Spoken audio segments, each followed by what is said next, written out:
Salut à tous et bienvenue dans cette nouvelle chronique de Flo. Aujourd'hui, nous allons parler des intermittents du spectacle. Vous le savez, hein, le monde de la culture et de l'événementiel est durement touché par cette crise sanitaire sans précédent. Les chanteurs, acteurs de théâtre et de cinéma, les réalisateurs et producteurs, pour ne citer qu'eux, ont vu leurs dates de concert ou de spectacle reportées ou annulées. C'est le cas par exemple de la chanteuse MJ. Je l'ai donc joint par téléphone en cette période de confinement. Cet artiste, s'est notamment fait connaître en 2015 en remportant la 11e édition de la Nouvelle Star. Elle a joué dans les plus grandes salles de France, dans la comédie musicale des Trois Mousquetaires. Aujourd'hui, elle a deux albums à son actif. Le premier en 2016 intitulé Folie douce et le dernier en 2019, Je tue elle. Bonjour MJ, Bonjour. merci à toi de nous accorder quelques instants. Alors donc tu es chanteuse, auteure, compositrice, interprète et comme l'ensemble du monde du spectacle aujourd'hui, eh bien tu te retrouves chez toi sans pouvoir donner le moindre concert. Est-ce que ce n'est pas trop difficile à vivre, toi qui aimes tant ce contact avec le public? C'est un petit peu frustrant, je vais pas le cacher. De toute façon, c'est dans tous les cas assez frustrant. Il y a beaucoup de choses à penser, à remettre en question, mais ça reste une bonne source de réflexion. Il faut aussi voir, un minimum le bon côté des choses. Faut essayer de trouver, sinon on passe notre temps à bader, c'est pas très fondateur. Alors ce confinement en soi, le fait de devoir rester comme ça enfermé, comment est-ce que tu le vis? C'est pas trop dur? Si, si, surtout que j'ai quand même pas mal la bougeotte et que je suis à Paris. Donc j'ai pas forcément, accès aux petits brins de nature ou aux petits coins de jardin dont certains peuvent jouir un peu de temps en temps. Donc voilà, ça c'est un petit peu compliqué, ouais, et c'est vrai qu'il y a des jours où on se motive et il y a des jours où on reste au fond du lit en disant: «Mais qu'est-ce que je vais faire de ma vie?» C'est un petit peu, voilà, plus, en tout bon, artiste un petit peu, un petit peu névrosé qui se respecte. On a des gros et des gros bas, quoi. Tu continues à composer un petit peu? Comment ça se passe? Ouais, j'ai eu des phases en fait, mais c'est vraiment des pics, des pics de création. J'ai eu un moment où, un soir où j'ai pris ma guitare et j'ai fait un morceau en une demi-heure, voilà, c'est sorti quoi, et des jours où j'ai absolument pas envie du tout de faire de musique parce qu'on a l'impression que tout est sur pause et qu'il y a pas de perspective, il y a pas d'envie quoi, en fait, et que moi j'ai besoin de me nourrir des gens, j'ai besoin voilà, de vivre aussi, des expériences, pour Oui. avoir un minimum, de sources de créativité quelque part, et c'est vrai que là, c'est un petit peu compliqué, c'est un peu le bordel dans la tête, donc Ça ouais, veut ouais. dire que dès ton retour, derrière le micro, on peut avoir, tes fans peuvent avoir, justement quelques petites surprises, non? Bah, oui, oui, oui, oui, bien sûr. Bah, de Quelques toute façon, nouveautés? oui, après, c'est vrai que l'avantage, c'est qu'il y a quand même beaucoup de gens, j'ai d'ailleurs un groupe d'amis qui s'appelle Billets d'humeur qui me mettent de bonne humeur, et c'est vrai qu'on se motive un petit peu, ils m'ont remotivée. Là, je suis en train de faire une petite cover actuellement avec mes musiciennes, donc on est en train de travailler à distance, et c'est génial parce que voilà, c'est une chanson que j'avais déjà faite il y a très longtemps, mais là, on est en train de la refaire et chacun travaille, donc on s'envoie un petit peu les parties chacune. Donc le titre est en train de tourner de mail en mail. Mais ça fonctionne et c'est plutôt chouette aussi. Donc finalement, il y a quand même des bons côtés, hein. Je veux dire, c'est vrai qu'on se permet en général, on se dit: «Bon, moi mes musiciennes, j'en ai une en Belgique, j'en ai une qui est souvent en Espagne, j'en ai une qui est à Paris», enfin en banlieue parisienne, donc on n'a pas l'habitude de se voir et de bosser. Enfin, en général, on bosse avant un concert, quoi. On se regroupe, mais là, c'est vrai qu'on s'aperçoit qu'en fait, on est conne, on aurait dû y penser avant, de bosser à distance comme ça, parce que ça fonctionne et ça peut fonctionner. Ce confinement a aussi du positif là-dessus, quoi. Alors on sait que tu donnes des cours de chant aussi. Est-ce que tu continues à en donner à distance? Comment ça se passe? Alors non, je continue. Alors je suis aussi une formation en parallèle, donc ça je la Oui. continue, mais franchement, c'est très compliqué et moi je suis pas du tout adepte de ce principe-là. J'ai besoin de contact et heu et pour les cours de chant, non, j'ai décidé d'arrêter pendant le confinement parce que c'est pareil, j'ai besoin d'avoir la personne, en face, il y a une énergie en fait, avec l'élève qui est primordiale. En tout cas, ma méthode de transmission de savoir, elle est «kinesthésique» entre guillemets, voilà. J'ai besoin d'avoir un contact, enfin, c'est des petites choses, mais il faut que je sois, physiquement avec la personne. J'ai besoin d'entendre, l'intention, vocale, si on travaille sur la respiration, j'ai besoin de voir aussi, à travers un écran, on peut pas voir tout ça. Et voilà, s'il y a des décalages et tout, donc voilà, je me suis dit: «Non, je préfère attendre, mettre tout sur pause et puis, retrouver mes élèves, dans de bonnes conditions mentales aussi». Par contre, tu Voilà. continues ta formation à distance, c'est dans l'école de Richard Cross, hein, je De crois. Richard Cross, ouais, ouais, c'est ça. Donc oui, oui, bah, ça on continue, ouais. Ça on continue, donc c'est très bien, finalement j'emmagasine aussi du savoir pour après, donc c'est une bonne chose. Mais c'est vrai que c'est pas l'idéal, même lui, on a Oui. une grosse frustration, justement, on a plein de paramètres en fait à tenir en compte dans un cours de chant. C'est pas bon, bah, voilà, je te dis de faire un la, tu fais un la, ça se passe pas comme ça. C'est le chanteur, c'est quelqu'un qui travaille avec son corps, avec son outil, il est obligé de respecter des sensations et de ressentir des choses et de faire ressentir des choses. Et moi, il faut que voilà, il faut que tout ça se transmette, physiquement. C'est très subtil, c'est très subtil. Déjà, des fois, de voir si la personne a compris, c'est pas forcément évident. C'est pas seulement comprendre, mais si la personne a réussi à ressentir, c'est déjà pas forcément facile, physiquement, mais alors à distance. C'est Donc là, ça. ça va, ils forment des formateurs, donc qui ont déjà des assises et des compétences personnelles, donc ça facilite un petit peu. Mais moi, si j'ai des élèves qui sont débutants et qui ont besoin parfois d'un petit peu d'électrochoc, non, moi je veux pas faire ça. Et est-ce que pour les chanteurs, là, en ce moment, il n'y aurait pas une envie quelque part, bah, forcément, hein, de composer autour de ce que le monde entier, finalement, a pu vivre comme expérience ces 2 mois de confinement comme cela, que jamais on n'aurait pensé devoir vivre un jour? Ouais, je pense que déjà moi j'essaie franchement de relativiser, hein. Je pense franchement qu'il y a eu des guerres avant, on n'est quand même pas forcément à plaindre, dans le sens où il faut relativiser un petit peu. On nous demande juste de rester enfermés chez nous.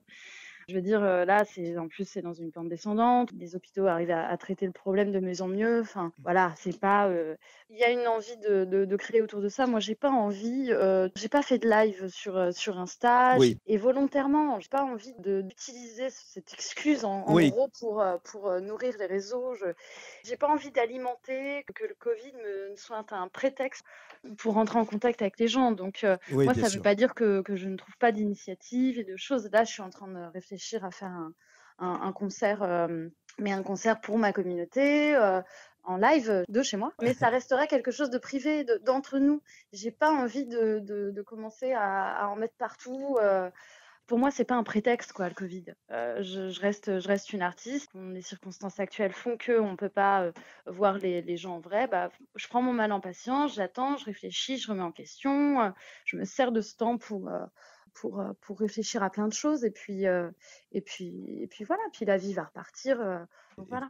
Alors à la base, hein, tu es modéliste, MJ. Est-ce que tu as profité aussi quelque part de cette période difficile, bah, pour faire une activité de bienfaisance qui t'occupe? Produire des masques, hein, par exemple? Alors oui, le problème, c'est que j'ai plus de machine à coudre chez moi. Ah!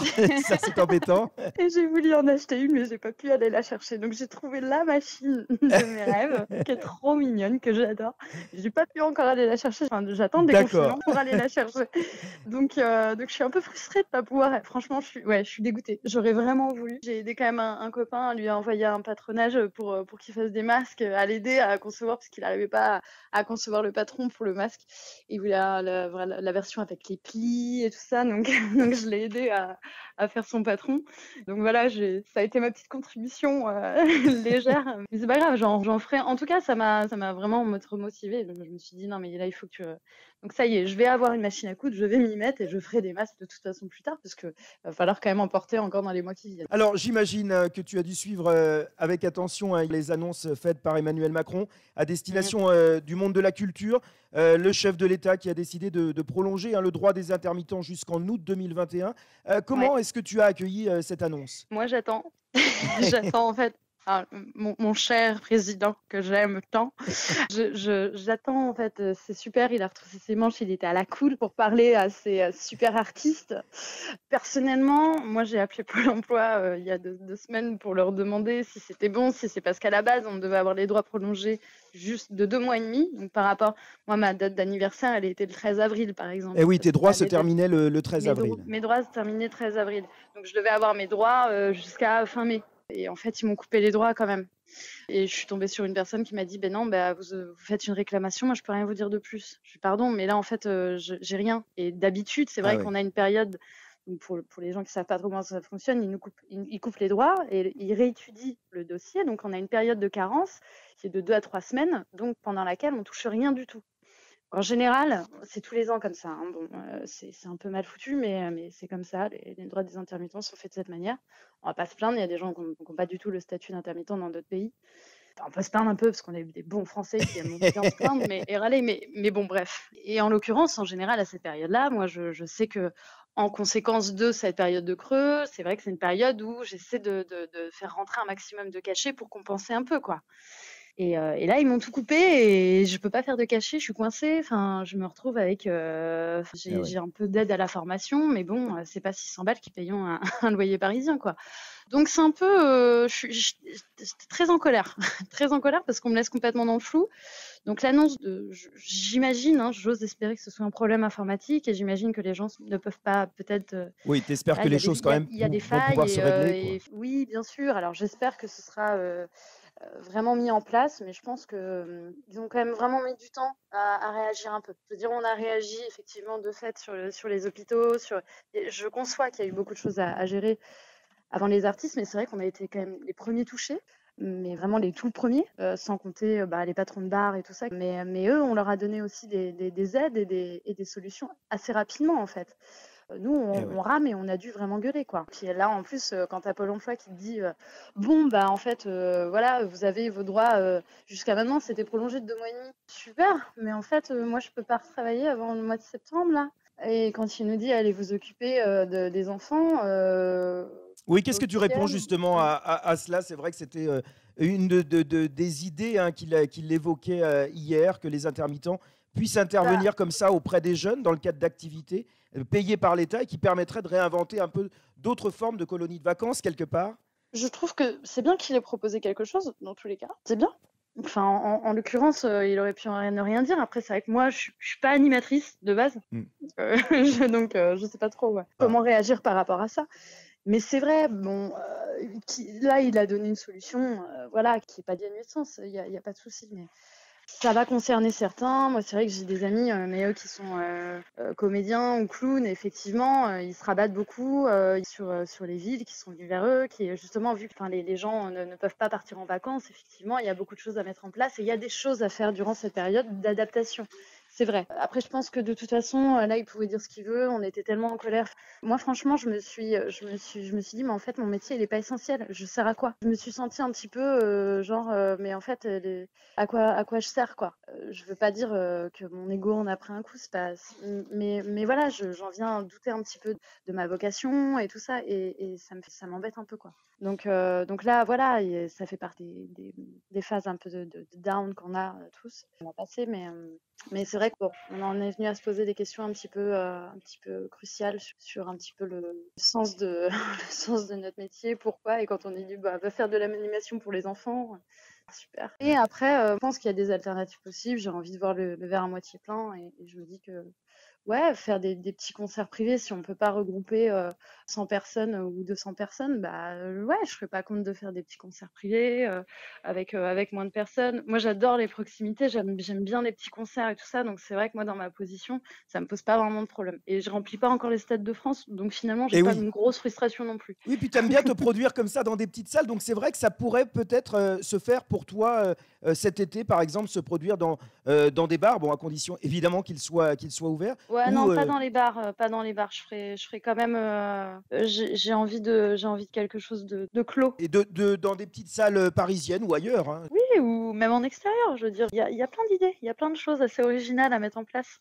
Ça peut être dans un endroit extérieur complètement improbable, bon, bah, voilà, dans la montagne, Et oui, oui, j'en tout sais à rien. fait. D'ailleurs, je crois que tu avais une tournée qui était prévue à l'origine cet été en Haute-Savoie qui malheureusement pourra pas se faire, je crois. Bah, c'est pas grave, on reviendra en hiver. Il y a pas de souci. J'aime bien, mais c'est vrai que j'adore la montagne et là, les remparts. Oh là là. En général, j'aime bien venir aussi en été dans la montagne parce que je profite des randos aussi. Et là, je suis un peu triste en se cassant en plus ensemble. À bouger, à aller voir la montagne, à respirer de l'air pur. Mais bon, c'est bientôt fini. On a passé le Exactement. plus dur, j'ai envie de dire. Parce que c'est vrai que donc au niveau des concerts, tu en avais pas mal de prévus que tu as dû annuler comme beaucoup d'artistes. J'en avais certains, mais c'est vrai que cette année, j'étais beaucoup aussi sur la formation. Donc, je pense que j'ai dû sentir le vent tourner un petit peu avant que tout ça n'arrive. C'est vrai que j'étais pas mal, ça faisait quand même quelques semaines que j'étais pas mal concentrée sur le coaching vocal. C'était une année à la base un peu spéciale pour moi et j'avais envie de me consacrer beaucoup à ça. Donc j'avais quelques concerts, mais pas énormément non plus, par choix. Donc franchement, j'ai pas à me plaindre. Donc la perte n'est pas si énorme, Non. entre guillemets, quoi. Non, ça va. Mais c'est vrai que voilà, j'ai un tourneur qui avait commencé à me trouver des dates et tout, donc je suis un peu dégoûtée là-dessus. Mais c'est pas grave, ce sera plus tard. Comment tu envisages un petit peu cette reprise? Est-ce que ça te fait peur, ça t'inquiète un peu quelque part? Non, ça m'a, enfin, je sais pas, moi j'ai toujours été habituée à avoir une vie complètement instable, donc je suis pas à ça près, quoi. Non, en réalité, après avoir fait 2 ans de métro, de bar, d'avoir quitté un métier, enfin voilà, la vie elle est comme ça, il y a plein de rebondissements, il y a plein de choses qui changent tout le temps et auxquelles on n'est jamais préparé et c'est pas grave. L'essentiel c'est de rester ouvert, de rester voilà, avec un bon état d'esprit autour de tout ce qui peut se passer et puis voilà, on rebondit toujours. Exactement. On sait que tu as pas mal de fans qui te suivent un petit peu partout en France et pas seulement d'ailleurs, en Belgique aussi, je crois. Et qu'est-ce que tu aurais envie de leur dire aujourd'hui, qui sont finalement, comme toi, confinés et privés de concerts? Que ça va revenir dans tous les cas, que ça reviendra sur une autre forme et qui sera complètement inédite. Et ça, c'est chouette. Et je pense que quand on va se revoir, il va encore avoir un autre état d'esprit autour de ça. Ça va être nouveau, mais pour tout le monde, pour eux, pour nous, je pense qu'on aura des conditions de concert et de partager des moments encore qui seront Encore plus complètement forts nouveaux. peut-être. Ouais, complètement. Donc j'ai hâte aussi de toute façon de les retrouver. J'ai reçu beaucoup de messages d'encouragement aussi. Donc ça fait chaud au cœur parce que moi qui nous oublie pas et ça fait vraiment plaisir. Ouais. Eh bien, merci beaucoup, en tous les cas, MJ, de nous avoir répondu si longuement. On rappelle que tu es chanteuse, auteure, compositrice, interprète et que, comme beaucoup de Français, aujourd'hui, tu es confinée sans la possibilité de pouvoir exercer, malheureusement, ta profession comme il se doit. Mais on se réinvente également. À très bientôt et surtout, bon courage à toi. Merci beaucoup, Flo. À bientôt. Retrouvez cette interview sur mes différents réseaux sociaux, Facebook, Twitter, LinkedIn, ainsi que sur ma chaîne YouTube, Florent Thierry, journaliste. Et n'oubliez pas de vous abonner. Je vous dis à très bientôt pour une nouvelle chronique. Et je vous laisse tout de suite en compagnie d'MJ avec son clip 30 ans déjà, issu de son dernier album, Je tue elle, composé chez Francis Cabrel.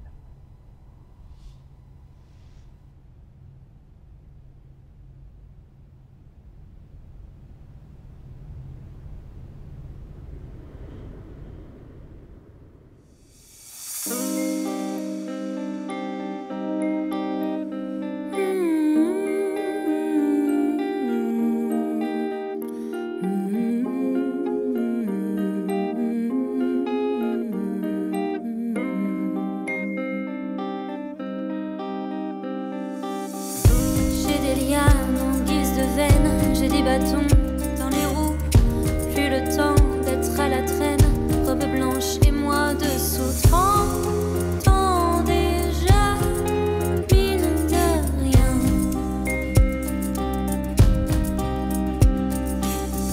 Je me plante à chaque fois que l'on m'offre des fleurs. Je ne sors plus que les soirs.